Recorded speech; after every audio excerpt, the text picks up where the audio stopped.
비절개 모발 이식 수술이 적합하지 않은 분들이 있습니다. 그 사례를 몇 가지 설명드리도록 하겠습니다.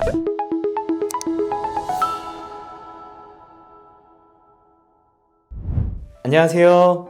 모해무원 전지훈 원장입니다. 오늘은 모발 이식 수술 방식 중에 비절개 방식의 수술을 받으면 안 되는 케이스에 대해서 설명드리도록 하겠습니다. 비절개 모발 이식 수술의 원리는 뒷머리의 건강한 모발을 작은 드릴 펀치를 이용해서 하나하나 뽑고 그리고 이식이 필요한 영역에 이식을 하는 과정으로 이루어지게 됩니다. 그런데 비절개 모발 이식 수술이 적합하지 않은 분들이 있습니다. 그 사례를 몇 가지 설명드리도록 하겠습니다. 첫 번째는 모발이 너무 곱슬거리는 분들은 비절개 방식이 맞지 않습니다. 비절개 도구는 아주 작은 드릴 모양으로 되어 있습니다. 직선형으로 되어 있고요. 모발을 포함한 피부를 직선적으로 뚫게 됩니다. 그런데 일반적인 반곱슬 정도가 아니라 굉장히 심한 곱슬을 갖고 계신 분들이 있습니다. 그런 분들은 모발이 바깥으로 나왔을 때 곱슬거리는 모양이 있는 것 뿐만 아니라 모발이 피부 안쪽으로 들어갔을 때도 반곱슬이나 직모는 일직선으로 들어가는 반면에 곱슬거리는 모발을 갖고 계신 분들은 피부 바깥쪽 머리카락만 곱슬거리는 게 아니고 피부 안쪽, 모낭 안쪽으로 들어가는 그 머리카락의 통로도 약간씩 틀어져 있는 경우들이 많이 있습니다. 그래서 직선적인 모양을 가지고 있는 비절개 드릴 도구로 피부를 펀치를 하게 됐을 때 머리카락 그리고 모낭은 약간 휘어져 있는데 반해서 직선적인 기구가 그 모낭을 뚫게 되면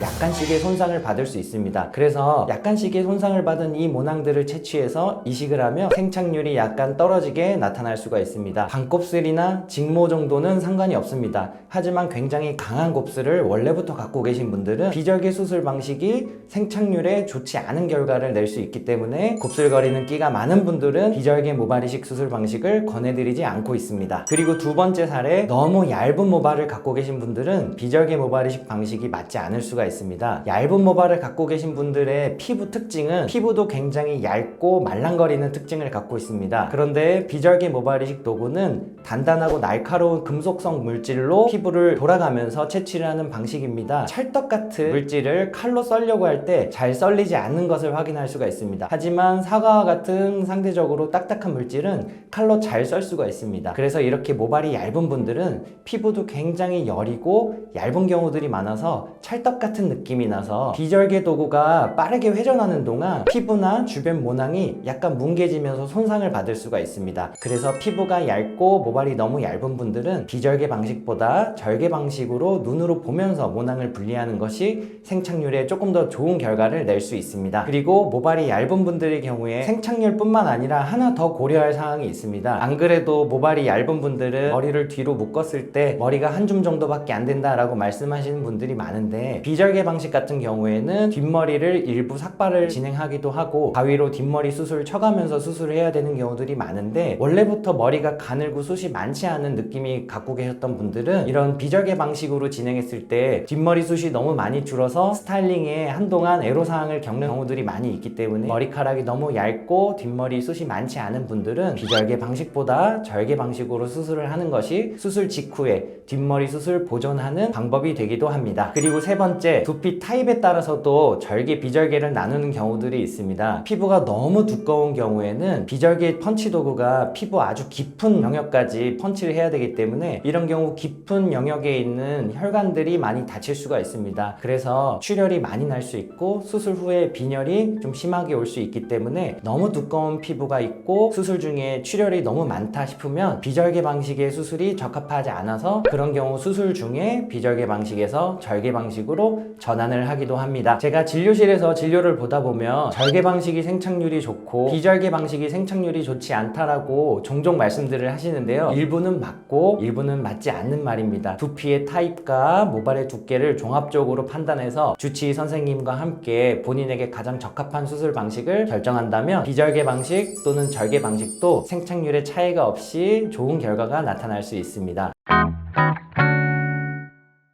이렇게 본인의 모발 두께나 두피의 타입 그리고 본인 머리카락의 컬의 정도에 따라서 비절개 방식 수술이 적합하지 않은 경우들도 있기 때문에 이런 점을 고려해서 수술 병원을 선정하실 때 절개 방식의 수술과 비절개 방식의 수술이 모두 가능한 병원을 선정하시는 것이 조금 더 좋은 결과를 낼 수 있다는 점을 말씀드립니다. 앞으로도 좋은 영상으로 찾아뵙겠습니다. 구독과 좋아요 부탁드립니다. 감사합니다.